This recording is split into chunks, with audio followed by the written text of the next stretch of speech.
जियो, Airtel और BI का खेल खत्म। अब पूरे भारत में बीएसएनएल का ही चलेगा बादशाहट। सिम पोर्ट कराने पर मिलेगा 4G डाटा फ्री। टाटा ने दिया 140 करोड़ भारतीयों को बड़ा तोहफा। अब टाटा ऐसा बीएसएनएल का सस्ता रिचार्ज प्लान लॉन्च करने जा रहा है जो अभी तक किसी भी टेलीकॉम कंपनी ने नहीं दिया होगा। इस रिचार्ज प्लान आ जाने से बीएसएनएल को कोई पीछा नहीं कर पाएगा। दोस्तों, अब मार्केट में जियो, एयरटेल और बीआई का बीएसएनएल अब बाप बन गया है। एक समय था जब बीएसएनएल के कर्मचारी कामचोर हो गए थे, कस्टमर से सही से बात नहीं करते थे, कस्टमर की प्रॉब्लम को सॉल्व करने में देरी करते थे, जिसकी वजह से आम जनता का विश्वास बीएसएनएल पर से धीरे धीरे उठता चला गया और यही रवैया बीएसएनएल को ले डूबा। लेकिन अब इन कर्मचारियों को नजर आ रहा है कि कंपनी को एक बहुत बड़ी अपॉर्चुनिटी मिल चुकी है। अब बीएसएनएल पॉपुलर हो चुका है। पूरे देश भर में सोशल मीडिया पर बीएसएनएल का हैशटैग ट्रेंड कर रहा है। इस समय बीएसएनएल ऐसे ऐसे दावे कर रहा है जिसकी वजह से आम जनता का ध्यान बीएसएनएल की ओर केंद्रित हो रहा है। तो दोस्तों, ये बात सुनने में आपको अजीब लग रही होगी क्योंकि बीएसएनएल से ज्यादा एक्सपेक्टेशन आज के भारतीयों को नहीं है। बीएसएनएल ने अपनी सर्विस हमेशा लोगों को खराब ही दी है। नेटवर्क इशू हमेशा देखने को मिला है, इसलिए इस तरह का सोचना स्वाभाविक है। लेकिन दोस्तों, मार्केट में हुई है ऐसी खलबली जिसके बाद बीएसएनएल फिर से ट्रेंड करने लगा है। बीएसएनएल नया जियो बन सकता, लेकिन उसके सामने कुछ चैलेंज आने वाली है। आज के इस वीडियो में समझेंगे किस तरीके से मोबाइल कंपनियां लंबा पैसा चूसने की फिराक में है, हम मोबाइल यूजर से, और कैसे बीएसएनएल हमको इस परेशानी से उबार सकता है और देश के लिए बड़े पैमाने पर रिसोर्सेज और रेवेन्यू जनरेट कर सकता है। दोस्तों, पूरी खबर क्या है जानेंगे हम इस वीडियो में, लेकिन उससे पहले बीएसएनएल के इस काम के लिए इस वीडियो पर एक लाइक तो बनता है। फटाफट वीडियो को लाइक कर दीजिए। दरअसल दोस्तों, कुछ समय पहले एक खबर सामने निकल कर आई थी। आपने सुनी होगी, भारत की प्रमुख टेलीकॉम कंपनियां एयरटेल, जियो और वीआई जो अपना अच्छा खासा फीस लेते थे, जो टैरिफ लेते थे, उसे बढ़ा दिया था।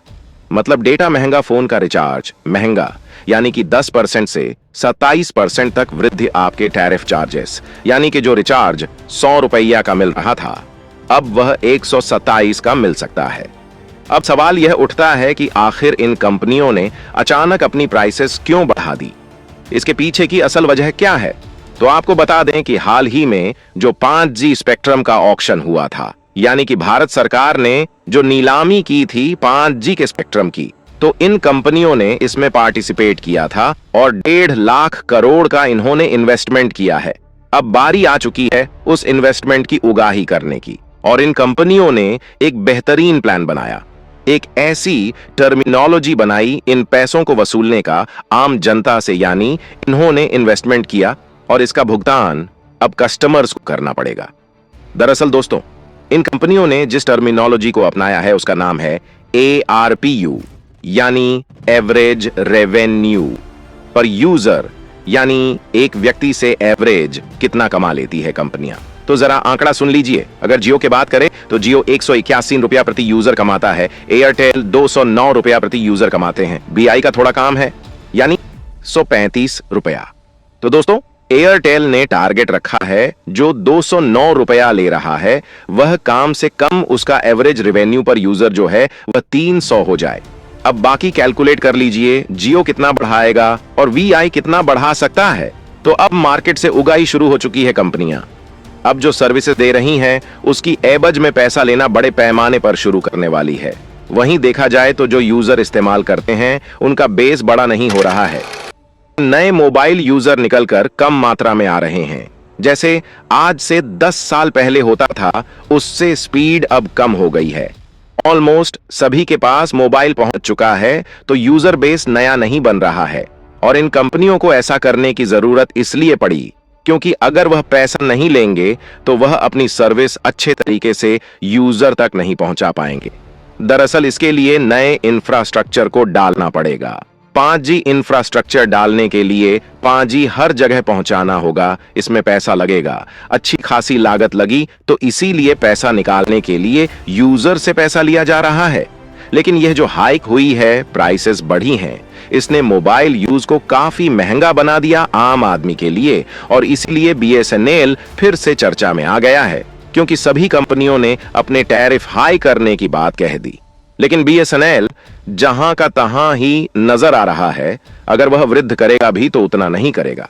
लेकिन देखा जाए तो बीएसएनएल इस वक्त सबसे सस्ता डाटा प्लान, सबसे सस्ता टेलीफोन प्लान दे रहा है। दिक्कत यह है कि बीएसएनएल का 4G अच्छी तरीके से रोल आउट नहीं कर पाया है। यानी कि भारत के कई ऐसे शहर हैं, कस्बे हैं, गांव हैं जहां तक 4G नहीं पहुंचता। लेकिन एक एडवांटेज बीएसएनएल के पास में है, वह यह है कि इसका रूरल बैकग्राउंड बहुत स्ट्रांग है। जो हमारे देहाती इलाके हैं, ग्रामीण इलाके हैं, वहां पर बीएसएनएल ही चलता है। वहां पर एयरटेल जियो नहीं पहुंच पाया अभी तक। ऐसी स्थिति में अगर बीएसएनएल सिंसियर चाहे, सीरियसली चाहे, तो बीएसएनएल इस वक्त सबसे बड़ी टेलीकॉम कंपनी बन सकती है। अगर भारत सरकार चाहे तो, अगर भारत सरकार सही तरीके से इसमें रिफॉर्म लाए, अगर क्रांतिकारी बदलाव लाया जाए बीएसएनएल के अंदर, तो बीएसएनएल तुरंत अंबानी को, भारतीय एयरटेल वालों को, सबको हरा सकता है। दिक्कत यह है कि क्या बीएसएनएल को रिवाइव करने की कोशिश की भी जाएगी, और डूबा भी तो क्यों डूबा बीएसएनएल। आइए समझते हैं दोस्तों। बीएसएनएल सबसे पहले शुरू होने वाले टेलीकम्युनिकेशन एजेंसीज में से एक है। यह 1 अक्टूबर 2000 में लॉन्च हुआ था। 2000 से लेकर 2009 तक बीएसएनएल का बूम था। सन 2009 में नई नई कंपनी आनी शुरू हुई। उन्होंने बेहतर कस्टमर सर्विस देने शुरू किए। कस्टमर्स के फोन को अगर कुछ प्रॉब्लम आ जाए तो जल्द उठाया करती थी। प्राइवेट कंपनियां जल्द इंस्टॉलेशन करवाती थीं। रिपेयर का काम आता तो भी ठीक करती थी और सारा कुछ एकदम जल्दी करके देती थी। तो इसीलिए पॉपुलर होने लगी। सारी प्राइवेट कंपनी, इनकी स्पीड अच्छी थी, कॉल ड्रॉप कम होते थे। और जब 2009 के बाद इंटरनेट बूम आने लगा भारत के अंदर, उसके बाद में यह सारी कंपनियों ने अपनी स्पीड बढ़ा दी, जबकि बीएसएनएल अपनी स्पीड नहीं बढ़ा पाया था।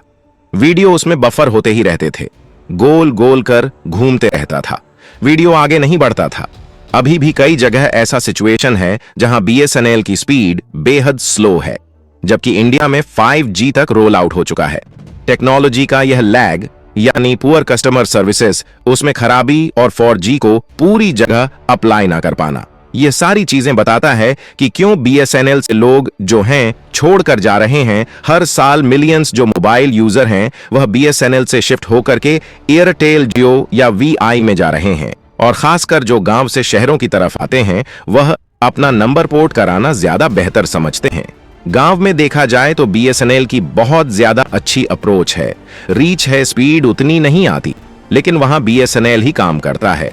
ऐसे कई इलाके अब बीएसएनएल ने प्लान किया है, अभी तक वह 4G स्पीड पहुंचा देगा, वह 5G पहुंचाने की कोशिश करेगा।